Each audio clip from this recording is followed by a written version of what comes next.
Back to that Sony hack, there's memos from Barbara Broccoli and others who refer to, quote, trying to get the ending right. And the leaked memos, they make numerous references to this being Bond's, quote unquote, final mission. Like, there was no need to make this Daniel Craig's final Bond. If you look at the previous actors who portrayed Bond, at no point did they make it like it was going to be their final Bond. They just made the movie to make the movie, right? Well, to be very fair, Die Another Day felt like, well, if it's going to be this bad, this might as well be the last one. Yes, that's a good point. Although it did make money. So I will say to that, strangely enough, I never really break out of the reality world when I'm working. But in this one instance, I filmed an EPK, which is an electronic press kit for No Time to Die, where I got to set up an interview with Barbara Broccoli and filmed this interview of her basically promoting the new film.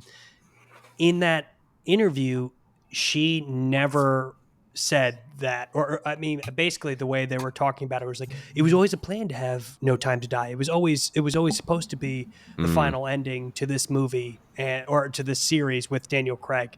And, like you're just saying with this Sony hack, it just seems like, yeah, they were just like, yeah, we're hoping that this is going to be the ending blow to this series.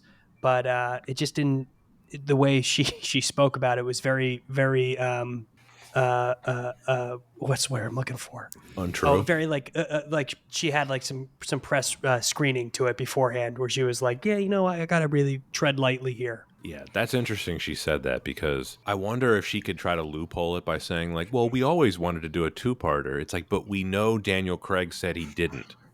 Yeah, exactly.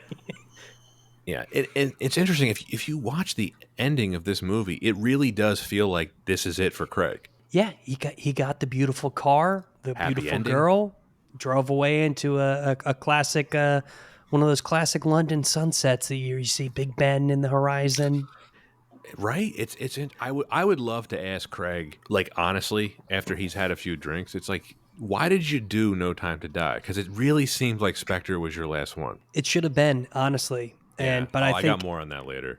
Yeah, I was about to say, I feel like they probably realized the obvious mess up with this movie after. I mean, it made money. It was a good movie, like you were saying. You liked it when you first saw it.